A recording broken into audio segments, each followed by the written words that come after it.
Bro and sis, nama gue Danet Gustama. Selamat datang di Debatin Gosip, sebuah acara yang akan mendebatkan gosip yang tadi tidak ada menjadi sebuah kenyataan. Boleh tepuk tangan lo dong. Dan kali ini acara episode ini berhadiah 5 juta suara daerah Jakarta Timur. Karena 2,3 Pak. Sorry ya, nggak apa deh, banyak lebih-lebihin buat lo. Karena kita kedatangan Valdo Maldini dari PSI. Thank you, makasih. Oke. Dan Valdo Maldini akan berhadapan dengan Profesor Hukum Megani Wardana. Belajar setahun kan di dalam ya? Ya lumayan, saya sebelumnya kan saya tahu kalau misalnya semua sama di mata hukum. Betul. Setelah saya pelajari di dalam, Ternyata enggak. Ternyata tidak. Nanti kalau sudah mulai berani nih. Dan gosip pertama kali ini ya, kita langsung ya. Jadi baru-baru ini Bu Mega mengatakan sesuatu. Ini katanya. Apa yang terjadi di Mahkamah Konstitusi akhir-akhir ini telah menyadarkan kita semua bahwa berbagai manipulasi hukum kembali terjadi. Itu semua akibat praktek kekuasaan yang telah mengabaikan kebenaran hakiki politik atas dasar nurani. Begitu. Dan ada, kalau tidak salah, ada bahasa praktek kekuasaan. Praktek kekuasaan. Oke, untuk statement Ibu Megawati, silakan. Megani duluan. Jangan dong. Kenapa? Valdo duluan. Jangan Kok saya Valdo dong. duluan? Karena Profesor hukum duluan. Kenapa kasih dia duluan? Enggak, saya pengen nunggu blundernya aja.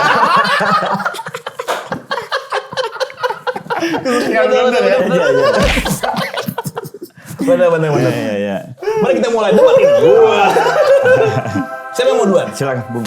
Ya, menurut gue sih Bu Mega mencoba ngomong dengan hati nuraninya, terus juga Ada jadwal pertama dong. Boleh lempar.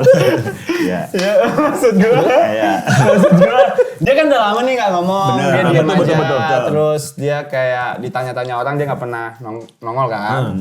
Tapi ya menurut gue sih ya Bu Mega juga ya wajar lah, ketua partai pemenang pemilu ngomong begitu. Tapi kan dia juga menurut gue nggak bisa mengabaikan proses yang di MK, kan ada Mahkamah Kehormatan MK dan sebagainya gitu. Jadi ya sebagai sarana curhat dan aspirasi sih gue kira oke ya Bu Mega ngomong begitu. Lempar dong. Jangan budaya politisi. Jangan budaya politisi. Anda kan membela Prabowo dan Gibran. Iya. Itu kan masuknya ke Gibran dan Prabowo. Anda harusnya lebih bersuara dong. Karena kan udah ditetapkan. Iya. KPU sah. Iya. Move on dong. Kenapa mesti masih? Iya. Ya kalau saya mau nganggap masa lalu ya silahkan. Iya. Tapi kan orang butuh program. Iya. Kamu Tapi mungkin dia merasa bahwa apa yang dilakukan MK merupakan pertama kali pelanggaran konstitusi pertama di Indonesia mungkin. ya kalau Jadi dia pelanggaran sesedih emang itu. ada kan, Ada etik ya? kan, Etik, betul. gitu. Tapi kan yang jadi problem kalau ada konflik of interest, Bang. Betul. Emang ada? Ya kan nggak ada buktinya. Selamat. Bagus ya. Selamat. Bukti empiris nggak ada ya? Selamat, Iya, Pak. iya, iya. Tapi bukti di WhatsApp group kayaknya ada deh. WhatsApp group keluarga sana. Mana? Ngaco. Sembarangan. Iya. Saya support. Satu Bang, yang kedua nih Bang ya, kalau seandainya dia bicara MK intervensi misalnya, kan Saldi Isra ngoceh-ngoceh juga. Nih kan, maksud gue emang Saldi Isra nggak diintervensi? Bener ya kan? Iya, makanya gue Yang bilang Kan kita nggak tahu Pak. Iya, Kalau betul. saya Saldi Isra diintervensi Pak, ya. Saldi Isra diintervensi Pak, Iya. dia nggak akan bisa ngomong. Ditahan sama Pak Anwar Usman, lu kan anggota gua ketua MK, lu diem. Tapi kan Pak Saldi bisa ngomong Pak. Iya, Betul. Intervensi di mana dong? Kok kayak gitu? Iya. Kalau masalah intervensi resepsi. di resepsinya sebenarnya. Jodoh ditahan Tuhan Pak. Oke, kalau menurut gua ya, sebenarnya ada kesalahan kata aja dari Bu Mega. Gua udah penuh nih. Kesalahan kata kalau kita disadarkan oleh MK. Bu Mega itu terlalu percaya MK, harusnya Bu Mega itu disadarkannya sama Allah. Waduh. Gak bisa dilawan. Ya, sama Allah.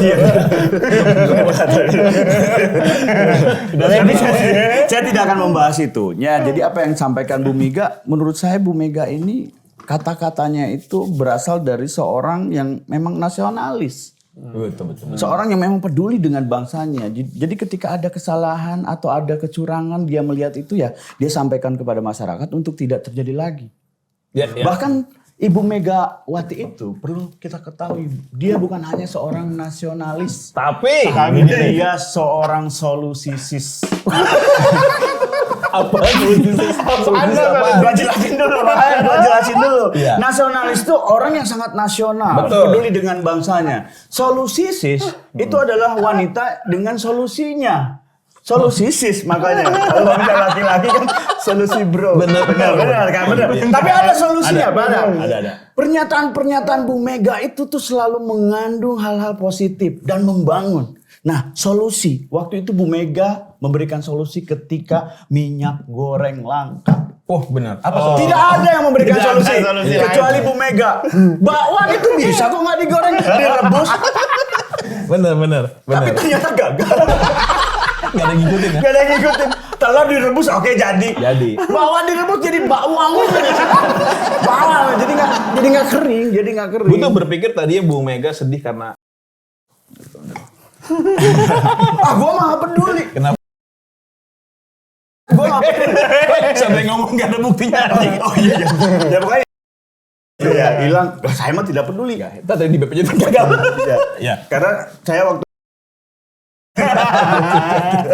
karena saya pakai Telkomsel sekarang. Tapi nggak peduli. menurut lo omongan Bu Mega itu berdampak apa sama kubu-kubu yang lain?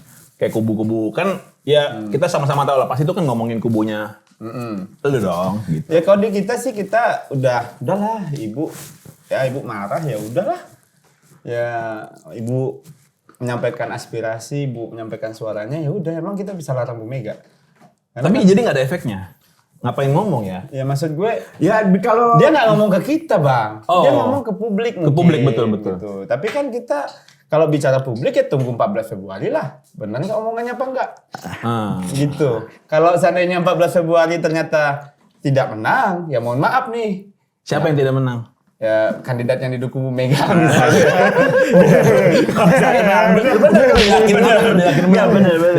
Jadi kalau nggak menang berarti publik nggak mau dong. Tapi kalau seandainya menang berarti benar pidatonya Bu Mega. Iya. Tapi kan persoalan pemilu bukan soal benar pidato apa kagak bang, dipilih. Iya. Itu menurut gue sih gitu. Jadi ya kalau dari kita di Prabowo Gibran ya kita move on aja. MK hari ini tanggal berapa nih konten ini ditayangkan? Mungkin disclaimer dulu ya. Iya. Ini hari Jumat ini ditayangkan. Konten hari ini udah pengambilan nomor urut. Ya. Betul. Mau balik lagi ke proses lama, monggo aja. Tapi kan orang butuh program, orang pengen tahu Prabowo Gibran ngapain, visi misinya apa. Gitu. Tapi emang orang masih butuh program ya?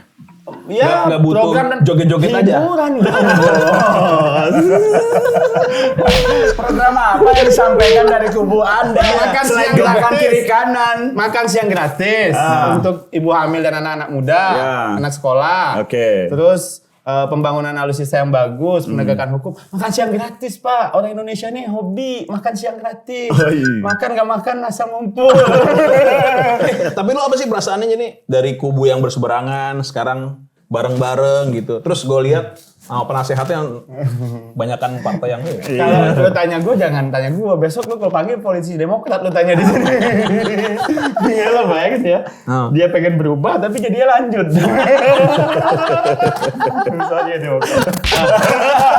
Maksud gue nggak mudah bang. Perasaannya kikuk bang, terutama Demokrat. Ya maksud gue dia kan dari sono ke sini gitu. Kalau PSI kan ya kita gabung sama ada Golkar, ada Gerindra gitu. Jadi ya itu semua partai bukan tadi ngecengin partai lo ya? apa? Tadinya. Oh iya, ya kalau di belakang mungkin ya, tapi kalau di depan PSI bagus. PSI isi anak muda gitu-gitu. Biasalah kalau bapak-bapak. Tapi Anda pernah di PAN kok masih mau gitu ada PAN gabung lagi ke Anda tuh gimana? Saya tidak berkuasa, Pak. dulu pindah dari PAN ya? Ke PSI gara-gara apaan sih itu dulu? Kan ini pemegang kuasa Pak Prabowo dan Mas Gibran. Iya. Emang dia Lo bukan Pak Jokowi ya? Hah? Gimana maksudnya?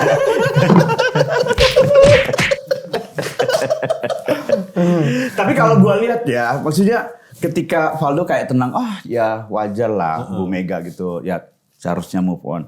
Dia ngomong kayak gitu karena di kubu yang sekarang angkanya tuh 45. Ngerti gak sih? Dukungan kepada Prabowo tuh udah tinggi banget. Ya kalau begini bang, ya gue pun berubah bang. Kalau dulu kan gue di oposisi nih. Oposisi kan bambu. Jadi kalau gue ngeliat tim Anies gitu, sekarang kan, oh bro, I was there. Lu gak pernah nanya I temen-temen feel lu. you bro.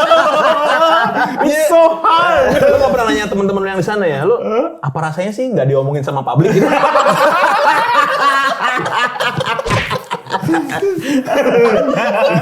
Ya, gue sih ngomong kayak gue udah ngerasain sih kayak gitu. Good luck ya, gue bilang. Good luck, all the best gue bilang. Tapi ya kalau gue lihat sekarang yang marah-marah juga nggak dari Pak Prabowo loh bang. Yang sering marah-marah di media sosial gitu. Gue bertahan dulu. Gue lagi nunggak lagi kata-kata lu. Ya kan? Kenapa tuh menurut lu? Gue merasa memang ada swipe karakter gitu loh bang. Ya perasaan dulu tuh yang ngomel-ngomel itu bukan bagian ini deh. Kenapa sekarang mereka jadi tukang omel, tiap nge-tweet ngamuk gitu ya. Ya karena posisinya ya mereka lagi ketakutan. Nah justru Wajar. ketika hari ini bang, anehnya politik bang, lu makin ngomel, lu makin turun, kick bang ke bawah. Oh sekarang begitu ya? Iya sekarang Fahri Hamzah juga. Jadi ketika seseorang membuka aib seseorang, aibnya justru akan dibuka. Apa sih gitu loh? Apa sih? Iya benar dong, benar. Ada hadisnya loh. Mau baca hadis Gitu. Itu Mansur. Mana duitnya? Iya mana sih duitnya? Tapi ya lagi-lagi bang, Dia nggak jawab. tapi kalau gue, duit siapa? Ya duit itu bergeraknya bagaimana sih kalau boleh nanya nih? Kampanye itu kan mahal banget. Itu Banget. pendanaannya bagaimana sih? Ya dari partai, dari personal. Partai dari banyak kandidat. duitnya ya? Ya partai itu anehnya ya gitu loh bang, nggak bisa bikin bisnis tapi ada duit, itu partai itu. Anehnya gimana? Kan kalau Nggak ada biasanya bisnis orang tapi ada duit. nyari duit tuh dari bisnis bang, Iya, iya. bisnis usaha gitu. Partai ya isinya ya berarti orang yang berkontribusi dengan uangnya. Oh, Benar, bongkar. feedbacknya apa feedbacknya? Feedbacknya Feedbacknya adalah apa dong? Feedbacknya adalah melayani masyarakat sebanyak-banyaknya. masyarakat yang mana dulu nih? Yang memilih Anda. Terutama. Dan sisanya. Begitu kalau PSI, jadi akan Enggak membantu dong. yang memilih saja, yang tidak memilih Ini tidak jangan akan. dipotong yang tadi full ya, tolong dukatnya ya. Ya. Dan seterusnya. Ya, Jadi kalau ya. Prabowo Gibran menang, PSI menang, ya kita melayani semua masyarakat Indonesia dong. Oke, berarti kalau misalnya Gibran sama Prabowo kalah, akan melayani juga pemenang. Nggak mungkin lah. Enggak ya? Ngapain buang-buang waktu? Yang justru perlu ditanya untuk dua sisanya, Pak. Apakah akan tetap melayani atau dari pemilu 2019 Pilpres jadi Pilkada DKI? Waduh. Ini kalau misalnya Prabowo Gibran menang ya. Ya. Terus pembentukan kabinetnya menurut lu kayak akan seperti apa tuh alotnya tuh? Ya pasti ini ya. Kita banyak kan ini koalisi gemuk bang. Iya. Dari tim ses tuh bisa lihat lah polanya. Semuanya dapat slot gitu. Semuanya dapat Iya. dibagi rata. Mau Gelora, mau partai Garuda, partai apalagi tuh PSI. Iya. Ya. Berapa partai sih koalisi lu tuh? Ya partainya sih banyak sih bang. Sampai partai Aceh pun juga ikut gitu. Jadi koalisinya gemuk banget. Dan penyusunan tim sesnya gemuk. Kalau lu tanya kabinetnya gimana ya belum tahu juga sih. Gemuk kan gimana tuh bagi-baginya juga tergantung Pak Prabowo sama Mas Gibran lah. Oh. Tapi kalau gua Dua doang tuh bener. Hah? Pak Prabowo. Bener doang. Iyalah Pak Prabowo Mas Gibran dan tim-tim lah. Orang timur-timur. Ada timnya gitu. Dan kalau gue sih pengen menteri aja dan dari parpol bang. Kenapa? Ya karena kalau Berarti misalnya Anda termasuk orang yang tidak memberikan kesempatan kepada orang lain yang berkualitas. Yang daripada profesional. dari- Iya. yang profesional gabung partai aja gitu. Jadi dia mewakili partai apa. Misalnya nih hari ini misalnya pendidikan jelek gitu. Ternyata menteri PDIP misalnya. Ya udah PDIP yang dipilih lagi gitu. Oh. Ya kalau PSI misalnya kan Menkominfo bagus. Ya kan? Direkam kalau dia pindah ke PDIP. Bisa, itu kan bisa. Bisa. Contoh, Ya, jangan ya. dipotong kita kata bisa ini biar selamat karir politik saya. Ya kan? Iya, iya. Kalau Menkominfo-nya PSI bagus ya kasih 2 menteri besoknya 3 menteri gitu, Pak. iya, iya. Kalau ke personal dia mau pilih siapa? Emaknya, bapaknya. Ya kan? Bertanggung jawab ke siapa, Pak? Jadi udah pada saling ngebidik nggak? Belum. Karena kita Tapi kan yakin menang kayaknya sih. fokus menang dulu lah. Ah, udah yakin menang kayaknya. Enggak lah, Bang. Kita tetap Enggak hebatnya Prabowo itu ya, sama Gibran. Cuman begini doang udah naik gitu. Gimana sampai ke belakang? Enggak, Bang. Itu, Bang, Abang bayangin, Bang. Karena mungkin hari ini orang nggak suka yang marah-marah. Iya, Kalau Gibran nggak ada marah, tawa aja gitu. Iya. Move on dong, move on. Iya. Nggak usah pidato-pidato. Maksudnya Mega kenapa pidato ya? sebenarnya move on Bu Mega itu, cuman ngedenger Pak Jokowi pidato itu jadi rada kepancing. Pak Jokowi kan pidatonya gini. Kita ini pemilu kok diramaikan dengan drakor katanya. Berarti selama ini dia nggak tugas nonton drakor. Bang, berarti kalau lu lihat Bu Mega melakukan pidato, dia lagi bikin drakor gitu. Enggak, lu bikin sequelnya. Enggak, maksudnya gua juga kalau jadi Bu Mega. Lu nggak nyadar ya? Lu sendiri yang jadi sutradara drakornya. Oh. Kalau misalnya lu tidak mengizinkan anaknya untuk masuk di PSI atau jadi ketua, jadi wakil presiden, nggak akan ada drama kayak gini. Wajar dong. Gimana kalau saya Gibran jadi wakilnya Ganjar? Ya, Bu Mega nyatanya beda. Enggak, kalau dia kayak gitu, kok bukan anak saya yang diajak? Oh iya, bener. Anaknya bakal pindah sih ke Perindo. Ya gitu lah. Kalau gua sih ya ngelihatnya Bu Mega lagi. Ya nggak apa-apa lah Bu Mega. Iya. Ngomong aja terus Bu. Biasa lah kayak gitu ya. Biasa lah. Iya. Kita hormat, respect Bu Mega lah. Iya lah, gila udah Takut Bang. senior banget. Ternyata takut. Ternyata takut. Bang, partai terbesar Bang. Iya, 20%, Menteri 7. Apa yang dia nggak kuasai? Katanya mau mengundurkan diri menterinya. Jadi nggak sih? Wah, alhamdulillah. Kenapa alhamdulillah? 7 menteri kabarnya mau Ya, mengundurkan kalau diri mau kan. fokus kan kerjaan menteri kan fokus ke pemerintahan. Betul. Kalau mundur berarti pengen fokus ke pemilu. Iya. Berarti kan pemerintahan tetap berjalan dengan baik. Ini gua ngomong sebagai staf khusus Manchester. Tapi masuk akal juga ketika Megawati bilang praktek kekuasaan.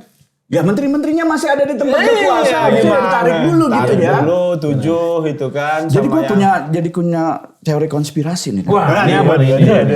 Sebenarnya udah standby. Bu Mega ini tahu bahwa nanti ketika pemilu, ya dia akan turun.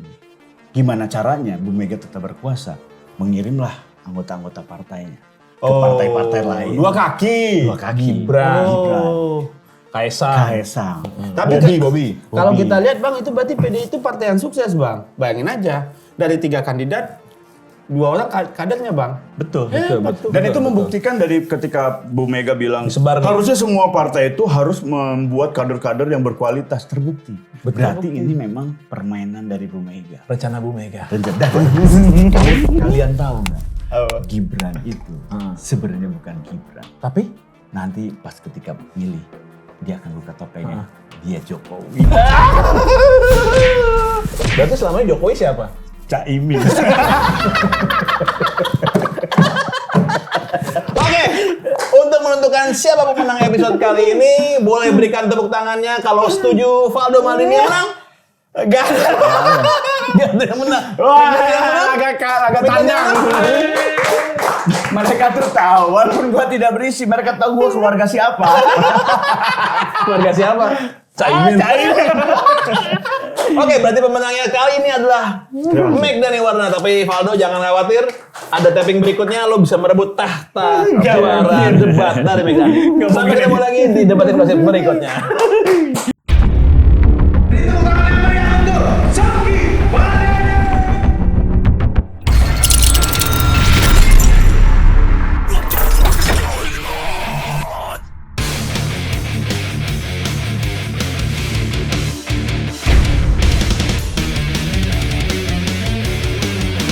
Ternyata yang selama ini gue cari ada di tempat-tempat yang gue belum pernah tahu. Sejarahnya cukup kelam karena dulu di sini waktu Perang Dunia Kedua Jepang bikin eksperimen sama para tahanannya di sini ya. Benar. Makanannya rasanya enak banget. Ternyata mencari bahagia gue sendiri itu datangnya lebih gokil kalau emang keluar langsung dari lingkup kepala gue.